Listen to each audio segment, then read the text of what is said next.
children. Today we are going to talk about classification of cost.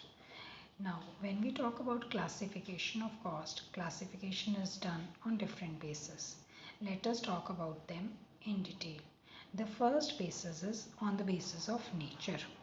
On the basis of nature, cost is of two types, that is direct cost and indirect cost. When we talk about on the basis of nature, let us know what does it mean. It means cost is categorized on the basis of its allocation in the production process of goods and services. That is direct cost and indirect cost. Direct cost, the cost which is directly or easily traceable to a product or service or job is known as direct cost. Direct cost is significant cost immediately associated with the production process. It can be seen as a prime cost for any business. It is subdivided further into direct material, direct labor, and direct expenses. This direct cost has a direct relationship, that is the number 1 point which is related to direct cost. Secondly, direct cost is directly and definitely identified with a particular unit of output. For example, the cost of an engine and coaches which are directly identified with a particular train. Say, the cost which is involved in making those engines and coaches is directly related with the train. So it is termed as the direct cost of that train. Now let us discuss what all does direct cost include. That is number 1, direct material. All material which becomes an important part of the finished products and which are conveniently assigned to the specific physical unit of the finished product is known as direct material or process material. For example, wood used in making furniture. So, the wood is the direct material which is involved in making that furniture. So, this will be the direct material cost. Now, let us discuss what does indirect labor mean. Labor which takes an active and a direct part in the production of a particular commodity is known as the direct labor. Direct labor costs are conveniently traceable to the specific product. Direct labor cost is also known as the productive or the operating labor cost. For example, wages of the people who are involved in the production process. Say you are owning a shop of furniture. So the wages of the carpenter in that furniture shop will be termed as the direct labor cost. Now let us discuss about direct expenses. These are the expenses which can be directly and conveniently wholly allocated to specific cost center or the cost unit. For example, rent paid for hire of a special machinery which is required for a particular contract is termed as the direct expenses. These are also known as the chargeable expenses because they are charged on that product. These are included as that product's cost. Now let us discuss what do we mean by indirect cost. Indirect cost, it is the cost which cannot be directly allocated to a particular process of production. It is a secondary cost because it is not directly related to that particular production process. It is indirectly related. It is that cost which is not part of the production process. It is incurred as a whole rather than for a particular product. That is, say the cost of lighting in a factory. It is not for a particular product. It is the cost which is involved in the factory for whatever hours the factory is being run. So it is part of the indirect cost. Now let us discuss what all is included in indirect cost. Indirect cost includes indirect material, indirect labor and indirect expenses.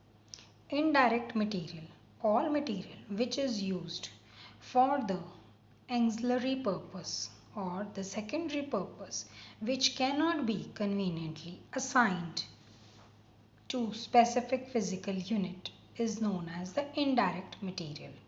For example, the cost of lubricants, because this cost is not included directly in the production process, but they are important, as if the machineries will get wear and tear, then they cannot work. So this cost of lubricants is not directly involved with the production, but they are important and they are categorized under the cost of indirect material. Next, indirect labor. Labor employed for the purpose of carrying out tasks which are incidental to the goods produced or services produced is indirect labor. This labor is not part and parcel of the making of the products. They cannot be traced to the specific unit of output, but they are important cost.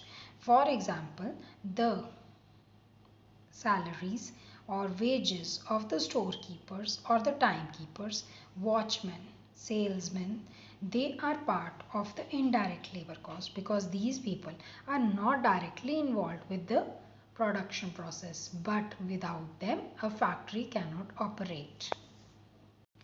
Next is indirect expenses. These are the expenses which cannot be directly or conveniently and wholly traceable to a particular product. For example, the cost of lighting in a factory, the cost of depreciation of the machinery is indirectly related to the production. So they would come under the category of indirect expenses because they are not part and parcel of the production cost.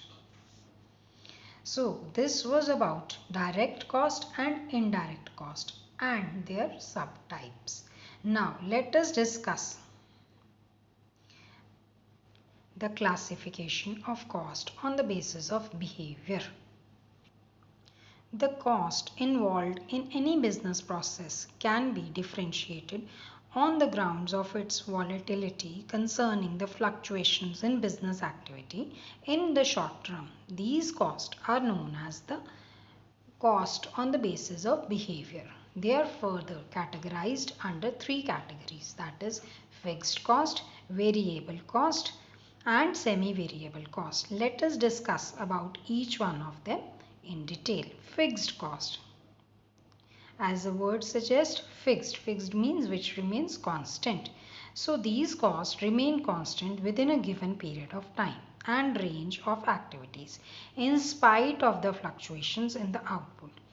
They are also considered as the overheads, that is the expenses, the cost, the money spent over and above the cost. The fixed cost with an increase in output decreases or declines. So we can say that fixed cost is the cost which is hardly affected by the temporary change taking place in the business activity. It includes rent, depreciation, salaries, etc. Now let us discuss what do we mean by variable cost. The cost which changes proportionately with the change in production quantity or other business activity is known as the variable cost. When the output is double, the variable cost will also be double. For example, the direct material, direct labor and direct power, they are part and parcel of variable cost. These costs are activity based. Variable costs are controllable in short run. Now let us discuss what do we mean by semi-variable cost. The cost which is moderately influenced by the change in business activity is semi-variable cost. For example, the cost of telephone, the basic rental charges, they are fixed but the call charges are variable. So this becomes the cost which are known as the semi-variable cost. That is, they will moderately change.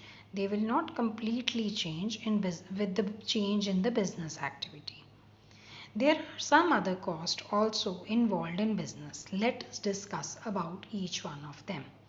The first one are controllable cost and uncontrollable cost. Now let us know what do we mean by controllable cost. Controllable costs are those costs which can be controlled or regulated by the organization and its management. That is, these costs are in the hand of management. They can be controlled by the people of the organization. For example, the cost of inventory can be controlled by the people working in the organization. Now, let us discuss what do we mean by uncontrollable cost. Uncontrollable costs are the costs which are not in the hands of the administration of the company. That is, they are uncontrollable. For example, the cost of depreciation, which is not in the hands of the management. The cost of obsoleteness, that is not controlled by the management. So these costs are termed as uncontrollable cost. Now let us discuss about other types of cost also which are involved in the business and which affect the business in one or the other way. The first one is the opportunity cost. The value of one or more products given up to acquire the desired product or service is known as the opportunity cost. For example, while choosing green tea, a person has to give up the value he must have derived from coffee or regular tea, is termed as the opportunity cost. Now let us discuss what do we mean by the shutdown cost. The cost which a business may have to bear due to some temporary problems such as maybe short-term shortage of raw material, non-availability of required labor or power, etc. is termed as the shutdown cost. Now let us know what do we mean by the sunk cost. Sunk cost refers to the cost which cannot be changed by any future decision related to investments in plant and machinery, building, etc. These costs are irrelevant. They are not at all important for the decision making because they cannot be altered by later's decision. That is, they cannot change the decisions. So these costs are called as the sunk cost. They do not affect the decisions of the company. Now let us know what do we mean by replacement cost. When machinery or any other asset becomes obsolete or involve high maintenance cost and simultaneously a better asset is available in the market which can replace it, and then the cost involved in such substitution is known as the replacement cost. For example, a truck company needs to replace its trucks from time to time to avoid the excessive repairing expenses. So this is the replacement cost. Now let us discuss what do we mean by historical cost. Any actual cost ascertained and evaluated after it has been incurred is termed as the historical cost. It can be commuted either on the production of goods and services or asset acquisition. Now let us discuss what do we mean by product cost. Cost which becomes part of the cost of the product is known as the product cost. For example, the cost of raw material.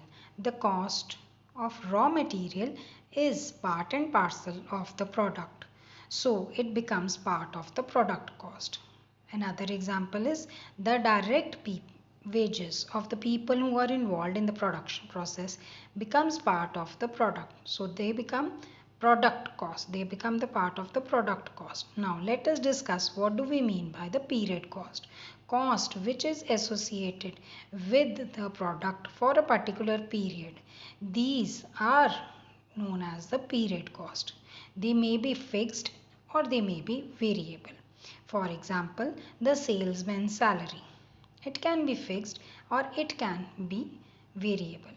Depreciation of the office building. These all are part of the period cost. The administrative expenses of the company, they are treated as the period cost. So children, this was all about fundamental concepts of cost. It will be followed by a worksheet. Thank you. Have a great day.